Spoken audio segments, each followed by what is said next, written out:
Hey guys, Matt Bishop here. We are backstage at Mayhem Festival 2013. I'm here with Nick from Job For A Cowboy. What's going on, man? Hi, how are you? I'm good. Thanks for joining me. Thank you. It's hot as hell out there. It's hotter than, yeah, man. It's bad. It is bad, it's bad. It's interesting to feel all the different types of heat all over the country.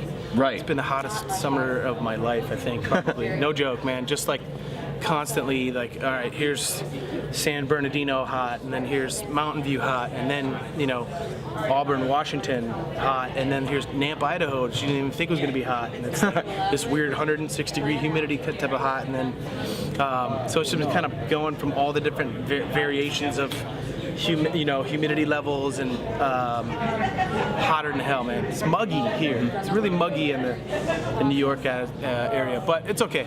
You know, we're having fun. It's what it's all about. It's what Mayhem's all about. Yeah, it gets people in. They're like, screw it. They're already sweaty, so what's it gonna hurt to like mosh? You know what I mean? Or get into it a little bit more. So it's cool. It's been good. So I remember when this lineup was announced for this year's tour, and you guys were a big buzz, man. Everybody was like, holy shit, Job For A Cowboy. Oh man, it's awesome. Going down. Yeah. You guys really have quite a reputation for bringing it. Thanks, man. Appreciate it. It's, you know, it was interesting to see because, you know, the offer for Mayhem kind of came out of the blue because we, you know, had some other stuff planned that we were, you know, thinking like, oh, what are we gonna do for the summer if, you know, because we did Summer Slaughter last year, and we were like, you know, talked about potentially doing a Warped Tour, but the offer didn't come, so.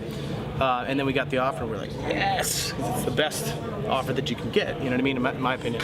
So it was really cool to see, like, right off the bat, the first show, just like, you know, I feel like, you know, if you look at the lineup, we're one of the more uncompromising acts as far as, like, heavy, being brutal, and there's no, you know, singy parts or, like, kind of melodic, you know what I mean, like that kind of stuff. So it's very, very much the most, like, death metal band on the tour, so the response we've been getting from the crowd is like freaking awesome. I mean, just very, very brutal pits, you know, our crowd surfing and the whole nine. It's been really cool, and we're super grateful to have been asked to come back. So awesome. We'll bring what we can.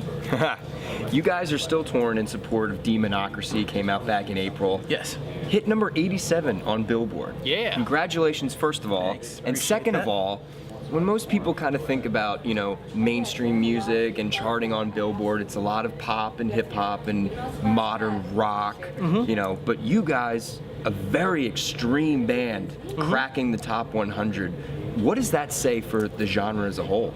I mean, it shows that metal and extreme metal is now an extremely viable form of quote-unquote popular music. And popular meaning that people like it, people will listen to it. I think people can identify with. I mean, I remember just being as a kid. I didn't, you know, I didn't have a particularly hard life or anything like that. My cousins just showed me Master of Puppets, and it was just like, man, we just set up, you know, a bunch of like mattresses, blankets, and pillows, and just like have our own little mosh pit in the living room. It wasn't like, you know, mad at the world or anything like that. It was just like the energy in it. It's just like it's the most like palpable form of like, yeah, this music has energy in it, and this music can evoke energy in people. And I feel like that's like, you know, translating now to the larger, you know, population, the larger demographics. I mean, you've got bands like Suga and Between the Buried and Me like doing top 20. Yeah. You know what I mean? Like, that's pop. That's popular music. It's pop. You know what I mean? So it's pretty cool to see. Is that ever in the back of your minds when you guys are writing, like, oh, this album, you know, could chart, or, you know, this song, you know, might get on, like, you know, serious liquid metal, or is that ever a thought for you guys, or do you guys just say, F it, we're gonna write, and whatever happens, whatever? Yeah, it's basically whatever happens, happens. We write essentially to please ourselves. Which I think as a musician or as an artist, that's ultimately what you do. You know, I mean, like if a good painter were to like start adjusting his painting so that way he pleases his crowd, or, you know, pleases the museum audience, I think that there's something that's lost, you know, in the art of expression. You know what I mean? Like it's about expressing yourself, and expressing yourself in this case musically.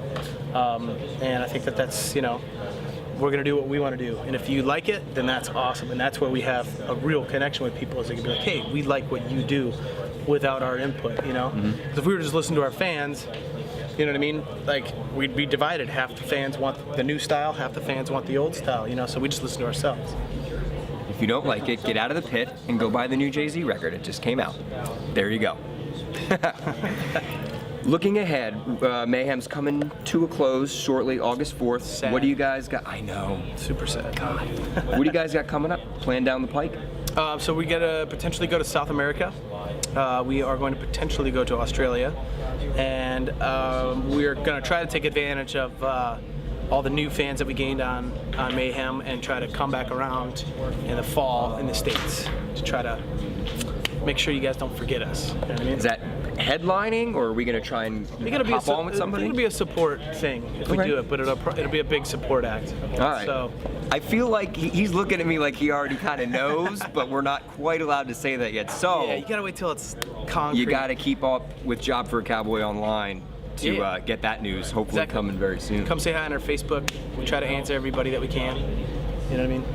It's a family thing, you know what I mean? Usually I wouldn't ask this so soon, but we were talking just before this. You guys might be starting to write again. Yeah, actually. Yeah, exactly. We're gonna try to have a new record out in April of next year-ish. So that pretty much timetable sets us up back now that we need to hit the writing really hard, and which we already have. We already have a couple, 2-3 songs in the works. So it's just gonna be about really putting the nose to the grindstone the next 2-3 months, and then head into the studio hopefully around December, January, head into the studio. Very cool. Yeah, man. Dude, thanks so much for joining me. Dude, thank I you. greatly appreciate it. No problem. Job For A fucking Cowboy, ladies and gentlemen. Demonocracy is out now on Metal Blade Records, so go grab a copy if you don't already have it. Mayhem Festival for a little while longer, and then maybe South America, Australia, and then US dates. Huge tour in the works, can't quite say it yet, but it's coming soon, so get ready to get in the pit and crank it up. Thanks, guys. Appreciate it.